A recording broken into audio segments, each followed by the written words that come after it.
नमस्कार दोस्तों, super current coaching centre में आपका स्वागत है। दोस्तों आज फिर से हम लेकर के आए हैं पार्ट 2 सुपर टेट हिंदी। यदि आप लोग को ये वीडियो अच्छी लगी तो वीडियो को आप ज़्यादा से ज़्यादा लाइक शेयर आप सब्सक्राइब करें। चलिए हम लोग चलते हैं प्रश्न की तरफ। प्रश्न नंबर 1, लेख लिखा गया इस वाक्य में कौन सा वाच्य है? लेख लिखा गया इस वाक्य में कौन सा वाच्य है? ऑप्शन नंबर 1 है कृतवाच्य, 2 कर्मवाच्य, 3 भाववाच्य और 4 है आपका ऑप्शन नंबर। इसमें ए और बी दोनों सही है। तो लेख लिखा गया इसमें आपका होगा कर्मवाच्य। क्या होगा आपका? कर्मवाच्य। ठीक है, लेकिन यही कहा गया होता कि सीता सीता से हंसा नहीं जाता, सीता से हंसा नहीं जाता, तो ये आपका हो जाता कौन सा? भाववाच्य। तो इसमें आपका ऑप्शन नंबर बी क्या होगा? बिल्कुल करेक्ट होगा। प्रश्न नंबर 2 है निम्न में से कौन सा शब्दालंकार नहीं है? निम्न में से कौन सा शब्दालंकार नहीं है? तो शब्दालंकार के जो भेद होते हैं, है ना, वो शब्दालंकार कौन कौन से होते हैं? अनुप्रास अलंकार, यमक अलंकार और श्लेष अलंकार। ये सभी क्या आपके शब्दालंकार हैं, है ना। शब्दालंकार के क्या है? भेद हैं। पूछ रहा है इसमें शब्दालंकार नहीं है, तो रूपक अलंकार जो है आपका शब्दालंकार नहीं है ना। रूपक अलंकार जो है शब्दालंकार नहीं है। तो इसमें आपका ऑप्शन नंबर कौन सा सही होगा? ऑप्शन नंबर डी, ये आपका शब्दालंकार नहीं है। आगे बढ़ते हैं हम लोग, चलते हैं अगले प्रश्न की तरफ। देखिए कह रहा है कि मजदूर मेहनत करता है किंतु उसके लाभ से वंचित रह जाता है। मजदूर मेहनत करता है किंतु उसके लाभ से क्या रह जाता है? वंचित रह जाता है। इस में कौन सा वाक्य है? सरल वाक्य है, मिश्रित वाक्य, संयुक्त वाक्य, इनमें से कोई नहीं। मजदूर मेहनत करता है किंतु उसके लाभ से वंचित रह जाता है, तो इसमें आपका होगा ऑप्शन नंबर सी, है ना। कौन सा वाक्य होगा आपका? संयुक्त वाक्य होगा। मजदूर मेहनत करता है किंतु उसके लाभ से क्या रह जाता है? वंचित रह जाता है। तो देखिए हम कह सकते हैं कि यदि आ जाए किंतु, परंतु, और, तथा, एवं, या, तो ये सभी आपके कौन से वाक्य कहे जाएंगे? ये आपका संयुक्त वाक्य हो जाएगा। ठीक है ना, कौन सा वाक्य हो जाएगा? संयुक्त वाक्य। और देखिए सरल वाक्य क्या होता है? सरल वाक्य में एक ही उद्देश्य और एक ही विधेय होता है ना। सरल वाक्य में एक उद्देश्य और एक विधेय होता है। आगे बढ़ते हैं हम लोग। देखिए कह रहा है कि देशभक्ति में समास है, देशभक्ति में समास है, तो देशभक्ति में कौन सा समास है? द्वंद्व समास, द्विगु समास, तत्पुरुष समास, अव्ययी भाव समास। तो देशभक्ति में कौन सा समास होगा आपका? तत्पुरुष समास। क्यों कहा जा रहा है? देश के लिए भक्ति, है ना, देश के लिए भक्ति, तो देशभक्ति। अब सोचिए कि जब देश के लिए भक्ति की बात कर रहा है तो फिर इसमें पूछे तत्पुरुष में कौन सा समास होगा, तो हम कह सकते हैं संप्रदान तत्पुरुष समास होगा। कौन सा? संप्रदान तत्पुरुष समास। नेक्स्ट कह रहा है गंगा की उज्ज्वल जलधारा सूर्योदय के समय सुंदर लगती है। गंगा की उज्ज्वल, है ना, जलधारा सूर्योदय के समय सुंदर लगती है। रेखांकित शब्द का शुद्ध वर्तनी क्या होगा? उज्ज्वल। देखिए उज्ज्वल कैसे लिखा जाएगा, आप ऑप्शन देख रहे होंगे। उज्ज्वल कैसे लिखा जाता है? शुद्ध वर्तनी छांटना है इसमें, है ना। उज्ज्वल कैसे लिखा जाएगा? तो उज्ज्वल लिखाने का जो तरीका होगा वो कैसे लिखा जाएगा? जो उज्ज्वल लिखा जाता है देखिए कैसे, उ आधा ज, फिर आधा ज और व और ल, है ना। उज्ज्वल, उ आधा ज और व और ल, अर्थात आपका ऑप्शन नंबर ए क्या होगा? बिल्कुल करेक्ट होगा। ऑप्शन नंबर ए बिल्कुल क्या होगा? करेक्ट होगा। आगे बढ़ते हैं हम लोग। कहा जा रहा है कि शत्रु का हनन करने वाला वाक्यांश के लिए एक शब्द बताएं। शत्रु का हनन करने वाला वाक्यांश के लिए एक शब्द बताएं। तो शत्रु का हनन करने वाला क्या होगा? शत्रुहंता होगा, रिपुदमन होगा, आपका अरिदमन होगा, शत्रुघ्न होगा। शत्रु का हनन करने वाला आपका क्या होगा? शत्रुघ्न। क्या होगा आपका? शत्रुघ्न। ऑप्शन नंबर डी क्या होगा? बिल्कुल करेक्ट होगा, है ना। ऑप्शन नंबर डी बिल्कुल क्या होगा? करेक्ट होगा। शत्रु का हनन करने वाला क्या कहा जाता है? शत्रुघ्न कहा जाता है ना। आगे देखिए प्रश्न नंबर 7 है, कह रहा है कि संचारी भावों की संख्या कितनी है? पूछा जा रहा है संचारी भावों की संख्या कितनी है? 9, 33, 16 और 99। तो संचारी भावों की संख्या आपकी पूरी कितनी है? 33। 33 आपके क्या है? संचारी भाव हैं। पूछा जाता है कि रसों की संख्या कितनी है? तो रसों की संख्या कितनी है? 9। लेकिन पूछा जाए जो संचारी भाव होते हैं, संचारी भावों की संख्या 33 होती है और रसों की संख्या कितनी होती है? 9 होती है। आगे बढ़ते हैं हम लोग प्रश्न नंबर 8 की तरफ। प्रश्न नंबर 8 की तरफ देखिए कह रहा है कि निर्देश नीचे दिए गए अपठित पद्यांशों को ध्यानपूर्वक पढ़ें और पढ़कर पूछे गए प्रश्नों के उत्तर दीजिएगा। जीवन के एक मोड़ पर कुछ भी कहा जाता नहीं, अधूरी को डयोढ़ी पर शब्दों के पहरे हैं, हंसने को हंसते हैं, जीने को जीते हैं, साधन सुविधाओं में ज़्यादा ही रीते हैं। बाहर से हरे भरे, भीतर घाव मरार गहरे हैं। सबके लिए गूंगे हैं, अपने लिए बहरे हैं। ठीक है ना, सबके लिए गूंगे हैं और अपने लिए बहरे हैं। तो देखिए बहुत अच्छा सा कविता था। कह रहा है कि कविता की पंक्तियों में मुख्यतः बात की गई है। कविता की पंक्तियों में मुख्यतः बात की गई है। किस चीज़ की बात की गई है? कुछ भी न कह पाने की व्यवस्था की, घाव के हरे भरे होने की, गूंगा बहरे होने की, है ना, साधन सुविधाओं की। तो इसमें किसकी बात की गई है? तो इस आपके पद्यांश में बात की गई है आपके कुछ न कह पाने की व्यवस्था के, है ना, कुछ न कह पाने की व्यवस्था की। अर्थात ऑप्शन नंबर ए क्या होगा? बिल्कुल करेक्ट होगा। आगे बढ़ते हैं हम लोग। प्रश्न नंबर 9।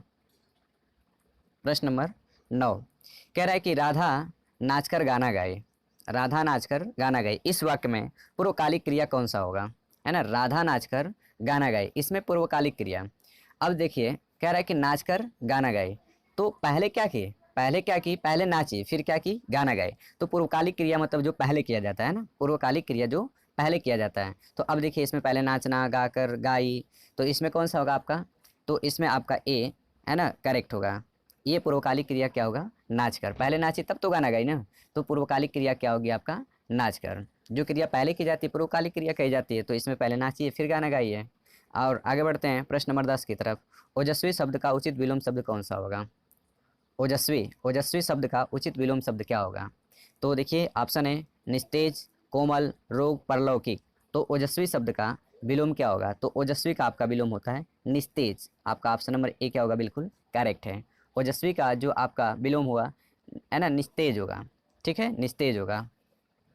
कोमल का विलोम आप लोग को पता होगा, कोमल का विलोम कठोर होता है। रोगी का निरोगी होता है ना। आपका ऐहिक का विलोम परलौकिक होता है, परलौकिक का विलोम ऐहिक होता है, आप कह सकते हैं। नेक्स्ट आगे प्रश्न नंबर 11 कहा जा रहा है कि खंडहर का तत्सम शब्द होगा। खंडहर का तत्सम शब्द होगा, है ना, खंडहर का तत्सम शब्द होगा। खंडहर, खंडघर, खंडगृह, खंडहर, है ना, सॉरी खड़हर। तो इसमें कौन सा होगा? खंडहर का तत्सम शब्द कौन सा होगा? तो खंडहर का तत्सम शब्द होगा आपका खंडगृह। ऑप्शन नंबर सी क्या होगा? बिल्कुल करेक्ट होगा, है ना, खंडहर का तत्सम शब्द होगा खंडगृह। ठीक है, आगे कहा जा रहा है कि रोटियों को पकाने में लग जाओ। रोटियों को पकाने में लग जाओ, इस वाक्य में को किस कारक का चिन्ह है? रोटियों को पकाने में लग जाओ, है ना, इस वाक्य में को है जो किस कारक का चिन्ह है? तो आप समझ सकते हैं कि जो कर्ता कारक का चिन्ह होता है, कर्ता ने, कर्म का क्या होता है? को, है ना, करण से के द्वारा होता है, और संप्रदान को के लिए, संप्रदान को के लिए। तो रोटियों को बनाने में लग जाओ, किसको? रोटियों को। तो आपका इसमें कौन सा होगा? देखिए कर्म भी होगा संप्रदान, लेकिन कह सकते हैं इसमें, है ना, को के लिए जब किसी के लिए होता है, लेकिन बोला है रोटियों को पकाने में। तो आपका ऑप्शन नंबर बी क्या होगा? बिल्कुल करेक्ट होगा, कर्म कारक होगा, है ना। ऑप्शन नंबर बी क्या होगा आपका? बिल्कुल करेक्ट। आगे बढ़ते हैं हम लोग। कह रहा है निर्देश, नीचे दिए गए अपठित गद्यांश को ध्यानपूर्वक पढ़कर आप पूछे गए प्रश्नों के उत्तर दीजिएगा। इस पहले गद्यांश को पढ़ा जाए।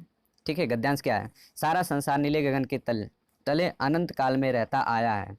हम थोड़ी दूर ही देखते हैं क्षितिज तक, जहाँ धरती और आकाश हमें मिलते दिखाई देते हैं, लेकिन जब हम वहाँ पहुँचते हैं तो यह नज़ारा आगे खिसकता चला जाता है और नज़ारे का कोई और छोर नहीं दिखाई देता है। ठीक इसी तरह हमारा जीवन भी है। ठीक है, ठीक इसी तरह क्या है? हमारा जीवन भी है। तो देखिए इससे प्रश्न क्या है? प्रश्न नंबर 13 कह रहा है कि यदि किसी का और छोर नहीं होता है तो, यदि किसी का और छोर नहीं है तो क्या हो सकता है? उसके बहुत से सिरे हैं, उसका सिरा नहीं मिलता, उसकी सीमा नहीं है, उसका विस्तार अधिक है ना। यदि किसी का और छोर नहीं है तो, है ना, और छोर नहीं है तो क्या होगा? उसकी सीमा नहीं है, उसकी सीमा नहीं है। ऑप्शन नंबर सी क्या होगा? बिल्कुल करेक्ट उत्तर होगा। ठीक है, बढ़ते हैं हम लोग आगे। प्रश्न नंबर 14 कह रहे कि कौन सा शब्द भाववाचक संज्ञा नहीं है? कौन सा शब्द भाववाचक संज्ञा नहीं है? तो इसमें देखने हैं भाववाचक संज्ञा कौन सा नहीं है। कह रहा है मिठाई, चतुराई, लड़ाई, उतराई। तो देखिए इसमें भाववाचक संज्ञा नहीं है, तो मिठाई जो है आपकी भाववाचक संज्ञा नहीं है। मिठाई का भाववाचक संज्ञा क्या होगा? आपका मिठास। और मिठाई कौन सी संज्ञा है? तो मिठाई आपकी क्या है? जातिवाचक संज्ञा है। ठीक है, जातिवाचक जो मिठाई आपकी जातिवाचक संज्ञा है, और मिठास जो होगा इसका भाववाचक संज्ञा, और अन्यथा जो शेष हैं वो सभी आपके क्या हैं, भाववाचक संज्ञा हैं। आगे बढ़ते हैं हम लोग। प्रश्न नंबर 15 कह रहा है कि प्रत्येक शब्द में उपसर्ग, प्रत्येक शब्द में उपसर्ग है, प्रत्येक शब्द में उपसर्ग क्या होगा, है ना, प्र, प्रति, प्रा, पर। देखिए प्रत्येक शब्द में उपसर्ग आप समझ सकते हैं, उपसर्ग कहाँ लगते हैं, उपसर्ग क्या होते हैं, किसी शब्द से, है ना, पहले लगते हैं, है ना, कहाँ लगते हैं, पहले लगते हैं, और प्रत्येक कहाँ लगते हैं, बाद में लगते हैं। तो प्रत्येक में उपसर्ग क्या होगा, प्रति, प्रति क्या होगा, प्रति। तो आपका ऑप्शन नंबर बी क्या होगा, बिल्कुल करेक्ट। प्रति प्लस एक, है ना, प्रति प्लस एक क्या हो जाएगा, प्रत्येक। तो एक जो है आपका मूल शब्द है, और इसमें प्रति क्या लगा, आपका उपसर्ग, तो क्या बन गया, आपका प्रत्येक बन गया। ठीक है, जैसे ऐसे बहुत सारे पूछे जाते हैं, जैसे प्रहार में पूछा है, प्रहार में, प्रहार में क्या होता है, तो प्र होता है। जैसे प्रख्यात में क्या होता है, प्र होता है। प्रयोग में, प्रगति में, प्रलय में, इन सभी में क्या होता है, प्र होता है। ठीक है ना। तो प्रतिदिन में पूछा जाए तो, प्रतिदिन में पूछा जाए तो आपका क्या होगा, प्रति होगा। प्रत्युपकार में पूछा जाए तो प्रति होगा। प्रतिपल में पूछा जाए, प्रतिमाह में पूछा जाए, इन सब में आपका क्या होता है, प्रति होता है। ठीक है। अगला है, कह रहा है कि किस शब्द में आवा प्रत्यय नहीं है, किस शब्द में आवा प्रत्यय नहीं है। ऑप्शन है दिखावा, चढ़ावा, लावा, बुलावा, है ना, किस में आवा प्रत्यय नहीं है। तो आवा प्रत्यय, देखिए इसमें जो आपका ऑप्शन नंबर सी क्या होगा, बिल्कुल करेक्ट, है ना, ऑप्शन नंबर सी क्या होगा, बिल्कुल करेक्ट। लावा, लावा में आपका आवा प्रत्यय नहीं है, और जो शेष है वो सब में क्या है, आपके आवा प्रत्यय हैं। आगे बढ़ते हैं। प्रश्न नंबर 17 कह रहा है अब्ज का सही संधि विच्छेद क्या होगा। अब्ज का सही संधि विच्छेद क्या होगा। अ आधा ब ज, अ आधा प ज, अ ब ज, अ प ज। तो अब्ज का जो सही संधि विच्छेद होगा, है ना, आपका ऑप्शन नंबर बी क्या होगा, बिल्कुल करेक्ट होगा। अ आधा प ज, ये आपकी कौन सी संधि है, व्यंजन संधि है ना, कौन सी संधि है, व्यंजन संधि है। आगे बढ़ते हैं हम लोग। प्रश्न नंबर 18, प्रश्न नंबर 18 कह रहा है कि निम्न में कौन सही है, निम्न में कौन सही है। ढ ढ को वर्णमाला में स्थान प्राप्त है, ढ को वर्णमाला में स्थान प्राप्त है। पहला तथा तीसरा वर्ण महाप्राण होता है, पहला और तीसरा क्या होता है, महाप्राण होता है। अगला कह रहा है कि क ख ग घ स्पर्शी व्यंजन है, य र ल व उसमें वर्ण है। बोल रहा है इसमें कौन सा सही है, कौन सा सही है। तो इसमें सही ढूंढना है ना। ड और ढ को वर्णमाला में स्थान प्राप्त है। ठीक है, तो ये आपका ऑप्शन नंबर ए जो क्या होगा, आपका बिल्कुल करेक्ट होगा। इसमें को वर्णमाला में स्थान प्राप्त है। ठीक है, लेकिन अगला जो बोला है कि ड, ये जो आपके जो महाप्राण होते हैं, कह रहा है ना कि पहला और तीसरा महाप्राण प्राण है। तो पहला तीसरा नहीं होता है, महाप्राण होता है, दूसरा और चौथा होता है ना, दूसरा और चौथा क्या होते हैं, महाप्राण होते हैं। स्पर्शी व्यंजन जो होते हैं, है ना, स्पर्श संघर्षी, स्पर्श संघर्षी। तो स्पर्श संघर्षी जो होता है च छ ज झ, है ना, च छ ज झ, और उसमें वर्ड होते हैं स स ह। ठीक है, ये सभी आपके क्या होते हैं, उसमें वर्ड होते हैं, उसमें व्यंजन होते हैं। तो आपका ऑप्शन नंबर ए क्या होगा, आपका ये सही है। नेक्स्ट कह रहा है घर घर में माटी के चूल्हे होना, घर घर में माटी के चूल्हे होना। कह रहा है सब जगह क्लेश है, प्रत्येक परिवार में बंटवारा होता है, सब समान होना, मिट्टी का चूल्हा आसानी से बना लिया जाता है, मिट्टी का चूल्हा आसानी से बना लिया जाता है। तो आपका इसमें ऑप्शन कौन सा सही होगा, है ना। तो इसमें आपका ऑप्शन क्या होगा, सी करेक्ट होगा। ऑप्शन नंबर सी क्या होगा, करेक्ट होगा। सब समान होना, है ना, घर घर में माटी के चूल्हे होने यानी सब समान होना। कहा जाता है कि सबके घर में तो माटी के चूल्हे यानी सभी क्या हैं, समान हैं। ठीक है, बढ़ते हम लोग आगे। कह रहा है कि जंगल शब्द का पर्यायवाची है, जंगल शब्द का पर्यायवाची है अप्रमोद, विश्रांति, कांतार, दीव। जंगल का पर्यायवाची क्या होगा। तो जंगल का पर्यायवाची आपका होता है कांतार, क्या होता है, कांतार। ऑप्शन नंबर सी क्या होगा, सही होगा। पूछा जाएगा कि जंगल का पर्यायवाची क्या क्या होता है, तो जंगल का पर्यायवाची जो होता है विपिन, कानन, वन, अरण्य, है ना, अटवी, ये सभी आपके क्या होते हैं, जंगल के पर्यायवाची होते हैं। अगला है कि संस्कृत व्याकरण के अनुसार हल का अर्थ क्या होगा। संस्कृत व्याकरण के अनुसार हल का अर्थ क्या होगा। तो हल का अर्थ होता है आपका व्यंजन, क्या होता है आपका व्यंजन, अर्थात ऑप्शन नंबर बी क्या होगा, आपका सही होगा। हल का जो अर्थ होता है व्यंजन होता है, अच जो होता है आपका क्या होता है, स्वर होता है ना। अच जो होता है स्वर होता है और हल जो होता है क्या होता है आपका व्यंजन होता है। आगे बढ़ते हैं हम लोग। प्रश्न नंबर 22। प्रश्न नंबर 22 कह रहा है युष्मद शब्द में युष्मद शब्द के चतुर्थी बहुवचन का रूप क्या होगा। युष्मद शब्द के चतुर्थी बहुवचन का रूप क्या होगा। तुभ्यः, तौ, युष्मे, युष्मेश, युष्मेभ्यः और युष्मभ्यम। तो इसमें आपका ऑप्शन कौन सा सही होगा। युष्मद शब्द का चतुर्थी बहुवचन, तो इसमें क्या होगा आपका ऑप्शन नंबर डी है ना, युष्मभ्यम। क्या होगा युष्मभ्यम।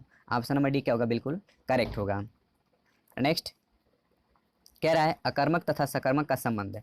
अकर्मक और सकर्मक का संबंध संज्ञा से, सर्वनाम से, क्रिया से, विशेषण से। अकर्मक और सकर्मक का संबंध किससे है। ठीक है, तो अकर्मक और सकर्मक का जो संबंध है आपके क्रिया से। ऑप्शन नंबर सी क्या होगा बिल्कुल करेक्ट होगा, है ना। अकर्मक और सकर्मक का जो संबंध किससे होता है, क्रिया से होता है। ठीक है। नेक्स्ट, निम्नलिखित में कौन सा पद अव्यय है। अव्यय कौन सा पद क्या आपका अव्यय है। राम, लता, यथा, गुरु। इसमें कौन सा पद अव्यय है, कौन सा पद अव्यय है। ठीक है, कौन सा पद अव्यय है, तो इसमें आपका ऑप्शन नंबर सी क्या होगा बिल्कुल करेक्ट होगा। ऑप्शन नंबर सी यथा क्या आपका अव्यय है, और से जो राम है, लता है, गुरु है, ये क्या है संज्ञा पद है। क्या है संज्ञा पद है। नेक्स्ट आगे बढ़ते हैं हम लोग 25। प्रश्न नंबर 25 कहा जा रहा है कि मनोरथ मनोरथ उदाहरण है। मनोरथ उदाहरण है स्वर संधि का, व्यंजन संधि का, विसर्ग संधि का, प्रकृति भाव का। मनोरथ किसका उदाहरण है। ठीक है, मनोरथ किसका उदाहरण है। तो आपका जो मनोरथ होता है ये आपके विसर्ग संधि का उदाहरण है। क्या है विसर्ग संधि। मनोरथ जो आपका किसका उदाहरण है विसर्ग संधि। ऑप्शन नंबर सी क्या होगा बिल्कुल करेक्ट होगा, है ना। तो इसका जैसे हम मनोरथ का संधि विकसित करेंगे तो हो जाएगा मन मनस प्लस रथ, मनस प्लस रथ क्या हो जाएगा मनोरथ, है ना। मनस प्लस रथ क्या हो जाएगा मनोरथ। ठीक है, जैसे ऐसे पूछा जाता है कि जो आपका उच्चारणम उच्चारणम का संधि विच्छेद क्या होगा। उच्चारणम का संधि विच्छेद क्या होगा आप लोग कमेंट में लिख के बताएंगे उच्चारणम का संधि विच्छेद क्या होगा, है ना। उच्चारणम का संधि विच्छेद क्या होगा। ठीक है, आगे बढ़ते हैं हम लोग। कह रहा है कि पंचगणनम पंचगण पंचगणगणम पद में समास कौन सा होगा। तो पंचगणगम पंचगणगम शब्द में आपका कौन सा समास होता है। अव्ययीभाव समास, द्विगु समास, द्वंद्व समास, कर्मधारय समास। तो इसमें आपका कौन सा समास होगा। तो पंचगणगम में आपका होगा अव्ययीभाव समास। ऑप्शन नंबर एक क्या होगा बिल्कुल करेक्ट होगा, है ना। ऑप्शन नंबर एक क्या होगा बिल्कुल करेक्ट होगा। ठीक है, आगे बढ़ते हैं। 27 नंबर प्रश्न है संस्कृत में आदि कवि की उपाधि से विभूषित कवि हैं। यानी आदि कवि किसे कहा जाता है विभूषित कवि हैं। संस्कृत में आदि कवि की उपाधि से विभूषित कवि हैं। यानी कहा जा रहा है कि आदि कवि किसे कहा गया। तुलसीदास को, कालिदास को, भूति को, वाल्मीकि को। तो किसको कहा गया है ना आदि कवि किसे कहा गया है। ठीक है, संस्कृत में आदि कवि किसे कहा गया है। तो आपका वाल्मीकि को क्या बोला गया है आदि कवि। अर्थात ऑप्शन नंबर डी क्या आपका बिल्कुल करेक्ट है। ऑप्शन नंबर डी क्या बिल्कुल करेक्ट। ठीक है, आगे बढ़ते हैं हम लोग प्रश्न नंबर 28 की तरफ। कह रहे पठ धातु का लट लकार के मध्यम पुरुष एक वचन का क्या रूप है। पठ धातु का लड़ लकार के मध्यम पुरुष का एक वचन का क्या रूप है। तो पठ धातु है ना, पठ धातु। तो कह रहा है अपठन, अपठत, अपठत, अपठतम क्या होगा पठ धातु। ठीक है, तो कह सकते हैं कि इसमें आपका जो आपका ऑप्शन नंबर क्या होगा वो सी करेक्ट होगा, है ना। अपठ होगा, क्या होगा अपठ, है ना। आपका क्या होगा अपठ एक वचन होगा, अपठ द्विवचन होगा अपठतम, और जो बहुवचन होगा अपठत होगा। अपठ, अपठतम और अपठ अप, अपठ, अपठतम और अपठत। ठीक है, आगे नेक्स्ट बढ़िए 29 कह रहा है कि सुमेलित कीजिएगा। क्या बोल रहा है सुमेलित कीजिएगा। इसका ऑप्शन नहीं दिया गया है, देखिए इसको सुमेलित करना है तो क्या होगा सुबंधु, वाण, दंडी, अंबिका दत्त। अर्थात हम कह सकते हैं कि इसमें जो सुमेलित करना है इसका आपका कौन सा सही होगा। तो सुबंधु क्या है, सुबंधु है ना, सुबंधु का आपका होगा यानी ए का एक, यानी इसका इससे मिलान करेंगे। बाण, बाण का मिलान करेंगे यानी बाण भट्ट जो थे वो किसके रचना किए थे, हरिश्चरितम का। डांडी कौन, डांडी, तो ये आपके हैं काव्यदर्श, काव्य दर्श एक बचे अंबिका दत्त, ये आपके चले जाएंगे 2 में, यानी ये आपका मेल क्या है, सही है। ठीक है दोस्तों, यदि आप लोग को ये वीडियो अच्छी लगी हो तो वीडियो को लाइक शेयर और सब्सक्राइब जरूर करें।